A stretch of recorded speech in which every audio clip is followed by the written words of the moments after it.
Let's send it down to Matt Shinetti with Davis Alexander. Davis, what have you learned about yourself now as a playoff competitor, given the fight the Winnipeg Blue Bombers put you through in that second half? Man, it's our team, man. We've been through so much. Shoot, we were up 25-6. You know, we go down 30-25 or whatever it was, or 27-25, and we just kept battling back. And this team's got so much heart, and we left a lot out there. So a lot of that heart comes from you. How much responsibility do you take on your shoulders, knowing how much this team follows your lead now? Nah, I mean, we're one heartbeat. I speak on it all the time. We're one heartbeat here.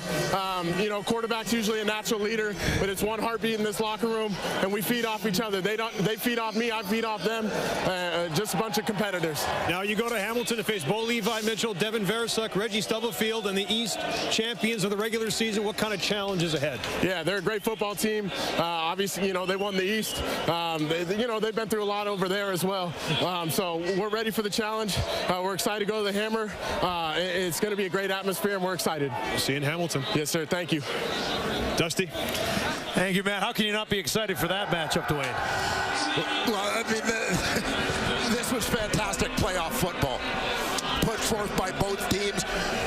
The Montreal Alouettes ready to roll right from the start of this ball game, and in so many ways you got to think the first quarter of this game was ultimately the difference.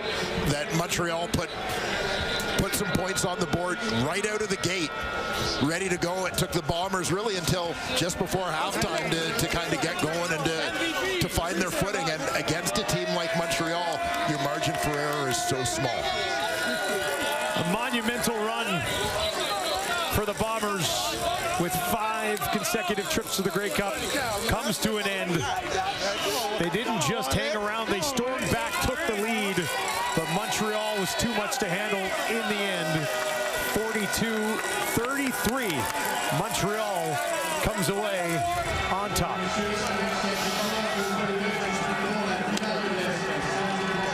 That'll do it for us here in Montreal. Let's send it back to Kate in the studio. And what a game that ended up being, Dustin. Back alongside Enoch Mwamba, Davis Sanchez, Milt Stiegel, Paul LaPolice standing by. By the way, I say the same thing that Davis Alexander said in that postgame. We're one heartbeat. I feed off the 3 of you each and every weekend. And I'll tell you this, when we have games like that, it is hard not to just enjoy yourself watching some CFL football. Milt, they erased a 19-point deficit, the Winnipeg Blue Bombers, in that second half. They came out flying, and kudos to them, because that was a great effort. But in the end, it ends up being Davis Alexander with a heck of a performance. He had 384 yards. He continues his streak. He has yet to lose a start as a starting QB. As you mentioned, kudos to Winnipeg. They came out in that second half, and they showed why they've gone to 5 straight Grey Cups. They came out, but then Davis Alexander said, okay, I got this. I got this. I haven't lost a game as a professional starting quarterback, and it's not going to happen today. And that's a special player right there. Let's give it to him. And I know we've only seen him start 12 games, but what have we seen so far out of this young man? It's been impressive. He's talked the talk, and he's walked the walk, and it seems like this team is following his lead. You know, and it's very rare you see a quarterback that young where he's the true leader of this team, where everyone understands that this is our guy, and as long as our guy is on the field, we have a chance of winning each and every time. And it's exciting to see him play. It's exciting to see what's going to happen next week against him and Bo Levi Mitchell and on Hamilton Tiger Cats. But I'm just excited that I'll get to watch these 2 teams play. I was a part of this game because it was a special game, especially that second half. Yeah, he's a true leader. We saw that post-game interview with Matthew. You know, it's clear.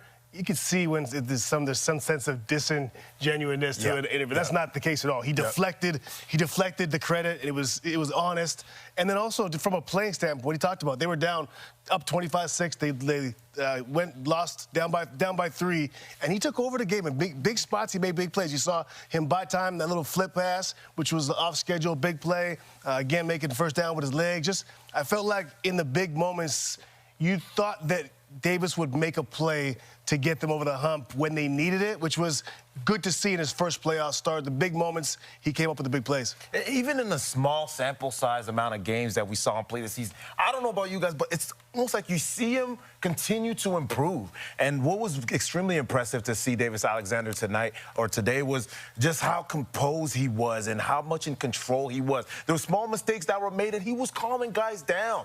And to be able to see a guy like that lead the way that he does, I mean, everybody wants to play play for a guy and with a guy like that. So ultimately, you look at this defense for the Winnipeg Blue Bombers, and you say you cannot spot a team that's led by Davis Alexander that way in the first half. 25 points. It's just an uphill battle. You know, when you look at Alexander too, I mean, we wanted to see how he would face adversity. Well, he did today, and he did it magnificently. Turn over to you now, Lapo. What did you take away from this one? A couple things. Let's start. You know, Winnipeg scores 33 points. You would think the defense didn't play great, but I'll tell you what, the defense on second down was spectacular this game. Winnipeg only had 3 second down conversions. How many did Montreal have? 16. So they kept them off balance all game.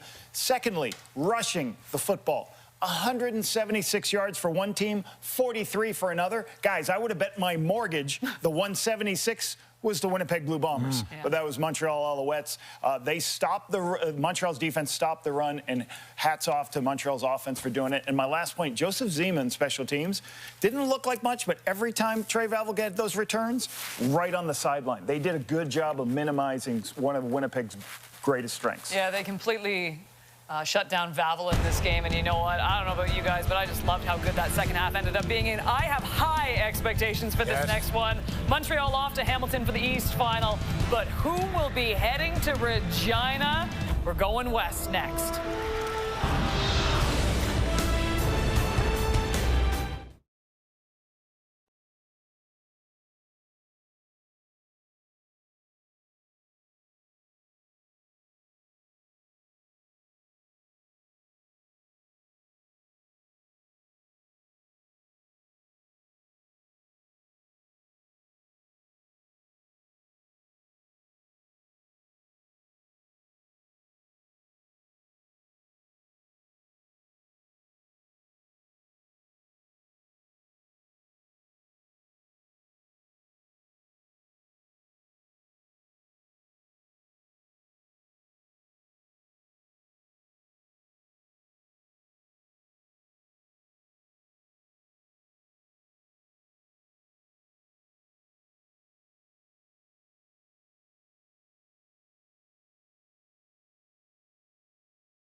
Let's go! Let's go! Do all we got to win, whatever it takes! So they say you gotta keep with the more fortunate man. You know it's all a gamble when it's just a game. You treat it like a capital crime. Everybody's doing the same. Take me down to the paradise city where the grass is green and the girls are pretty. Oh, won't you please take me home? Yeah. Take me down to the paradise city where the grass is green and the girls are pretty.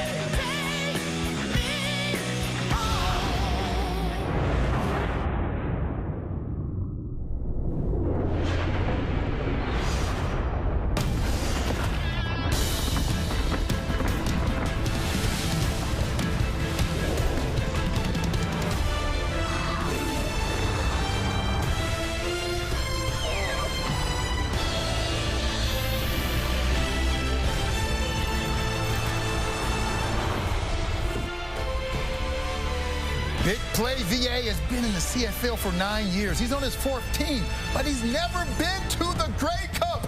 Is this the year when he finally gets it done? Where that journey starts? Trying to defeat the B.C.Lions. This is Nathan Rourke, maybe the league's MVP. We'll find out, MOP, find out shortly. A pressure-filled game. I don't think it bothers Nathan at all. I think he embraces it, he loves it, and he's a big-time player. Let's see how he shows out tonight. And Mr. Consistent himself led the league in rushing for his first time this year. But it doesn't matter now because it's playoff time, baby. Playoffs. And guess what? One thing is for sure, Dedrick Mills will ball out. Speaking of balling out, Keon Hatcher with a season to remember led the CFL with 1,688 receiving yards, tied for second with 9 receiving touchdowns. Also led the CFL with 611 yards after catch. Yak. And my goodness, he was fired up for this Western semifinal. Come on. Let's go. Enoch, it's Davis, it's Milt. I mean, that second half of that first game was absolutely phenomenal. We hope for the exact same result in this game as we now take you to B.C. Place and we join our Farhan Lalji. And Farhan, the biggest story coming into this game, it's pretty much a perfectly written storyline. That is Vernon Adams Jr. facing his former team in the B.C.Lions and Nathan Rourke.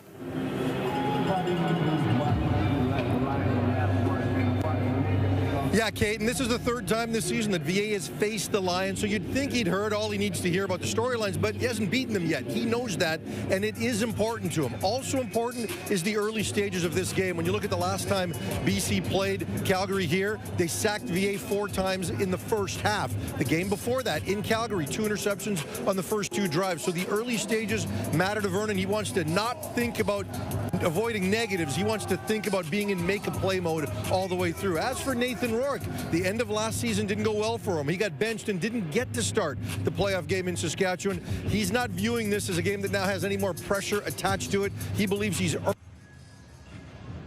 2 other names to keep an eye on. William Barnes, the starting right tackle for Calgary. This will be his first CFL game. He's Calgary's 3rd string tackle, so we'll see how he fares against guys like Matthew Betts. And then James Butler, who was limited in practice all week. He's got a bit of a foot injury. I saw him in warm-up. He had that spring in his step. He said after he's all good, he is going to play. He had almost 100 yards receiving the last time these 2 teams played. Kate?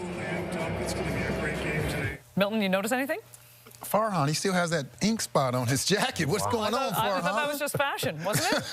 We're going to call Get him up. like that, Get him up. That's your team. That's your team, Farhan. All right, you know what? Let's break down this one a little bit. Let's start with the matchup between Nathan Rourke and the Calgary defense, Enoch. When we watched those 2 regular season games, particularly that game in Calgary, and Nathan was absolutely sensational. Those 2 games, he had 6 passing touchdowns, 3 touchdowns on the ground. What does the Calgary D have to do today? They have to rush him. They have to rush him, rush his decisions, and it's going to be something difficult because even when you put pressure on a guy like Nathan Rourke, he is so comfortable in that offense that he knows exactly where to go with the football. And so when you talk to the guys in Calgary, what they're saying is we want to bring a little bit of pressure, not too much, because he thrives under pressure. He thrives when he gets outside of the pocket. When he's able to extend plays, that's when this man becomes a super quarterback. And so they have to be disciplined, defensively speaking, if they want to be able to be successful against Nathan Rourke tonight, Chad. You talk about that pressure, and I want to talk about that because when you bring pressure, what happens if you don't get to them? Big plays. And these B.C. Lions, they registered more big plays than anyone in the CFL. And you know who gave up the 2nd most big plays? The Calgary Stampeders. So there's a problem. Yes, you can bring the pressure. Yeah, you can try to pressure him. But if you don't get there can be problems for you. And we know about VA, what he can do with his arms and legs. So he's going to have to match him. But if I'm the Calgary Stampeders, I'm going to try to force Nathan Rourke to nickel and dime it. I'm going to force him to have to be methodical down the field because if you give up those big plays, you let him get going, you get Butler going, they don't have a chance in this game, Chaz. I mean, you play for Bob Slowick. That's kind of what he does. He's going to play a lot of zone, and Baron Miles, who is their defensive back coach, I know I played with Baron, played for Baron. He's going to want to keep things in front of him. He wants his DBs to play with eyes and vision and break on the ball. So I expect that. You said you wanted to nickel and dime or force Nathan to nickel and dime them. They will. That's what they're going to try to do. Take away the big plays, force you to have. And this has been the scheme for most DCs. They all come from the same trees. Most DCs in this league force you 10, 12 play drives, methodically come down the field, and they hope that they can turn you over one of those plays. That's what Calgary will try to do, force them to nickel and dime and try to make a play, a turnover on one of those 10 play drives. And it's an interesting contrast, Chaz, when you talk about the previous game that we just watched with Davis Alexander. I was saying the whole time, hey, get him out the pocket, get him out the pocket, get him on the run. But for Nathan Rourke, you don't want him to do that. He is dangerous when he does that. You want to keep him in the pocket. Let him be a prototypical pocket passer. Yes, he's going to get his throws, but this is how you want to be beat. If he's going to beat you, don't let him extend plays. Who do you think is more important for the Calgary Stampeders, Mills or Vernon Adams? I think Mills is going to get his runs. It's going to be Vernon Adams. He's got to make the right decision. He cannot turn the ball over. That's the thing. Yeah, he can't turn the ball over. He can't turn it over.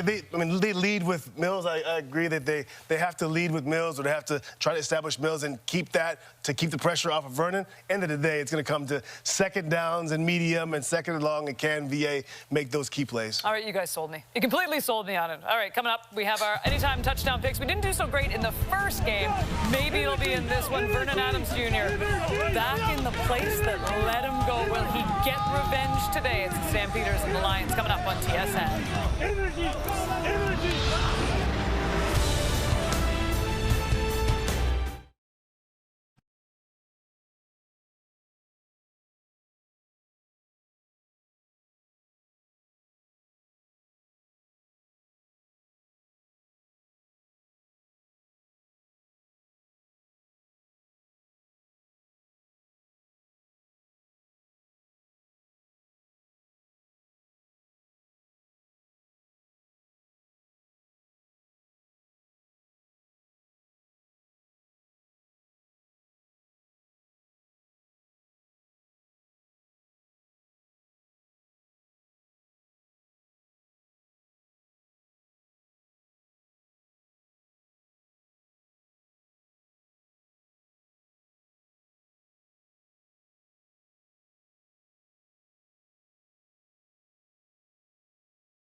One of the top players in the game in Vernon Adams. The B.C.Lions traded Vernon Adams Jr. to the Calgary Stampeders. I'm excited to play in front of those fans. Vernon brings a little different dynamic, a winner. Vernon Adams Jr. to the end zone. Touchdown, Calgary.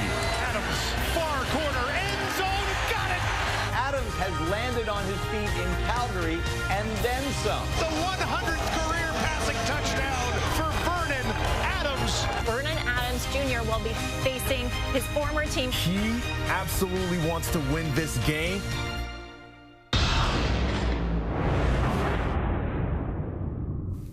BC fans loving what they saw from Matthew Betts this season, especially down the stretch. He led the CFL with 15 sacks and is hoping to see a lot of Vernon Adams today.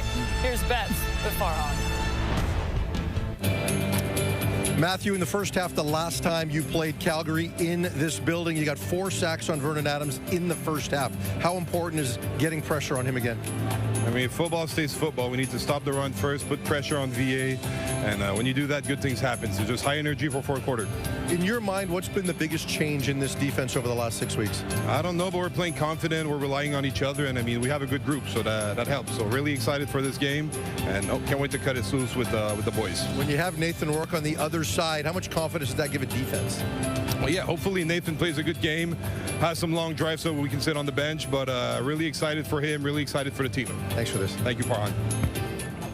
Time to reveal our anytime touchdown scorers in this Western semifinal, let us begin with you, Enoch Mwamba. I'm going to go with Clark Barnes for this game, Kate. I think this guy is the guy that can run most of the routes for this offense, and VA relies on him. Yes, you got Damon Alford and guys that can get the deep ball for him, but Clark Barnes is a guy that runs the routes that are most effective for this offense. I like him to score a touchdown. Yeah, when this BC offense truly became deadly, it was when Nathan Rourke decided he was going to use his legs. Big-time players make big-time plays in the biggest games. Nathan Rourke will take over this game if need be with his legs. I got Rourke for a touchdown. You know what? I'm going to go with another number 85, baby. Come on, Mill. Yeah, Jalen Philpott. Okay. Yes, he's their all-everything receiver. He's a tough receiver. They not only use him in the passing game, but they also use him in the running game with reverses. So when they get in the red zone, he has some great opportunities to score. So for me, number 85, Jalen Philpott. I like a little bit of balance between the B.C. Lions and the Calgary Stampeders. I'm with you, though, Ches. I think Nathan Rourke's going to have himself a game,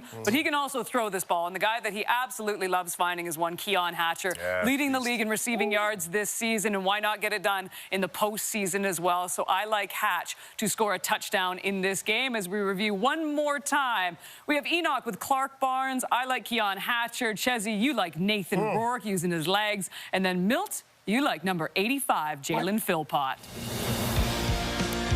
Vernon Adams, 11 wins on the season, but struggled against his former team. 2 losses, 5 INTs in those 2 starts against BC. BC fans hoping those regular season struggles carry into today.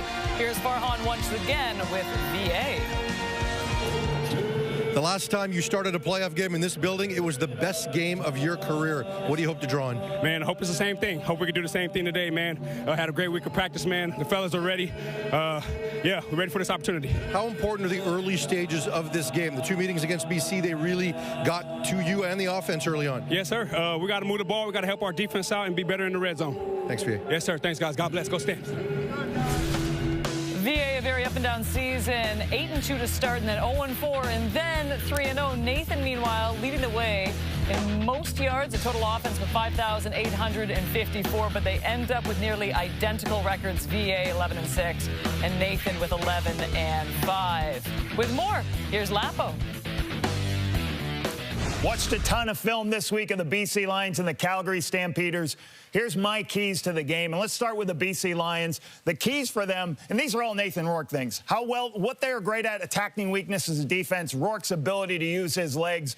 And when they keep creating first downs after first downs after first downs, touchdowns are going to show up. Let's talk about attacking defenses. Now, quarterbacks got to get the ball out of their hands quickly. Why? To create space for their teammates. Watch this. Zone drop out. Watch how quickly he throws this football on the outside. He created space. Now Hatcher can go through, make a miss for the touchdown, all by recognizing it. Watch this. Another pattern concept. But Calgary's trying to slow Nathan down. What do? They blitz him. This is an empty protection. Not enough guys to protect.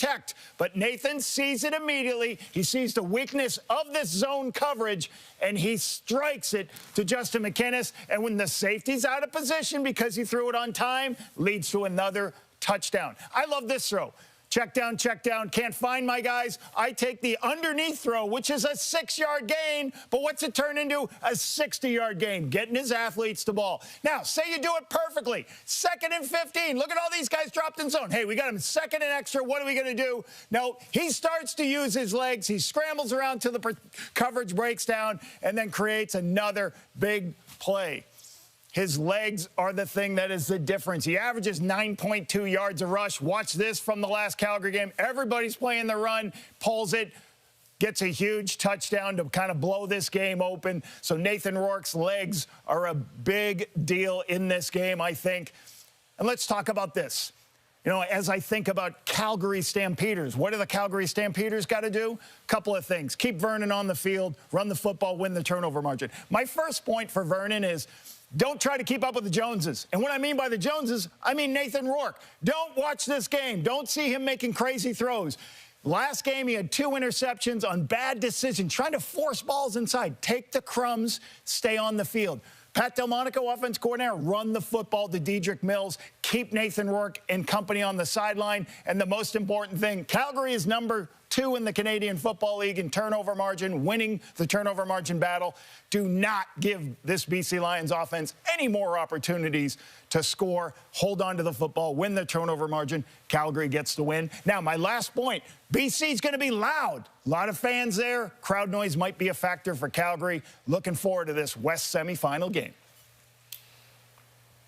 We've given a lot of love to these QBs, and rightly so, but it is now time to pick an X Factor, not named Nathan Rourke or Vernon Adams Jr. Milt, who are you looking for? Middle linebacker for the Calgary Stampeders, Markel Lee, number 50. And I'm picking him because Nathan Rourke, yes, he's been deadly through the air, but he's also been deadly on the ground. I mean, he's had a rush for over 70 yards, so they can't allow him to get going with his legs. They allow him to get going with his legs, and he's having success in the air. Don't have a chance to win this game. Yeah, a breakout year for Adrian Green, corner from St. Mary's. He's been awesome. He's a West All-Star. Because it's his first year starting, I'm pretty sure BC's going to circle him. They're going to try to go after him. I remember my first start, same idea. His first year starting corner, a Canadian. They're going to try to test you. Adrian Green, I think he's up for the task. Hopefully he's not that bad as you were your first start. Go ahead, Crazy, man. Wow. Kid, I was thinking between Jalen Hutchins and Clarence Hicks, but I'll go with Clarence Hicks. He'll have more shots at Nathan Rourke, and he's going to have to be disciplined. You get to Nathan Rourke, yes, it's so easy, and it's so much adrenaline coming into a playoff game like this, and you know what Nathan Rourke can do, and you want to just run full speed. No, you got to come under control with this man. And if you're not doing that, he's going to turn that into a huge play. Hey, Milt, I was in the NFL about 3 months later, so...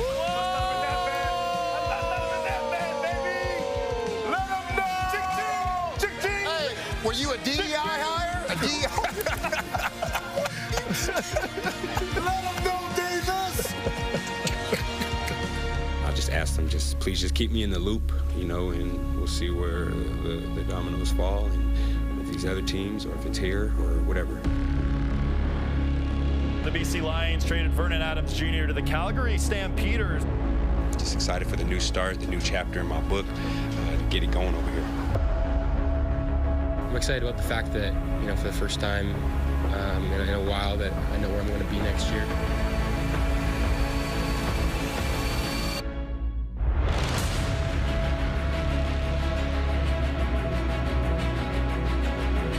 The Lions have decided to go with Nathan Rourke.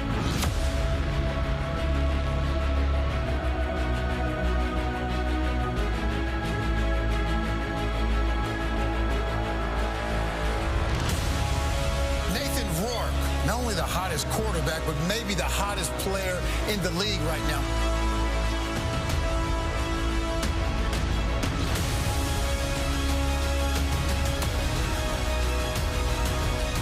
We can play with anybody. We know in the playoffs it's anybody's game.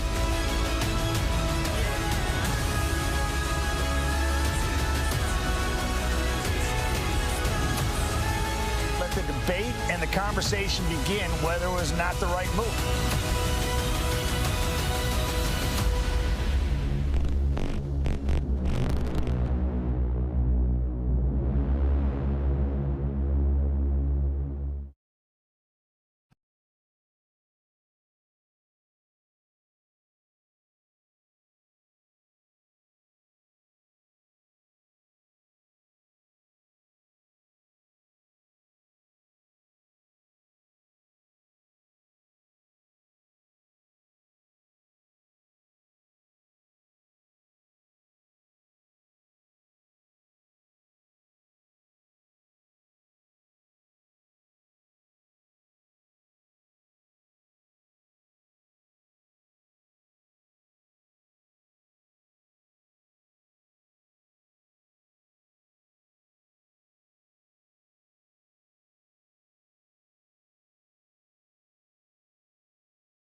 most enticing playoff matchups in years. Nathan Rourke versus Vernon Adams Jr. with the Rough Riders waiting in Saskatchewan for the winner. Fans are ready. We are ready for the Western semifinal. Rosa England of Surrey, BC. This is your chance to win big. Thanks to Save on Foods' $1 million touchdown to win. If the kickoff is returned for a touchdown, you could win groceries for a year.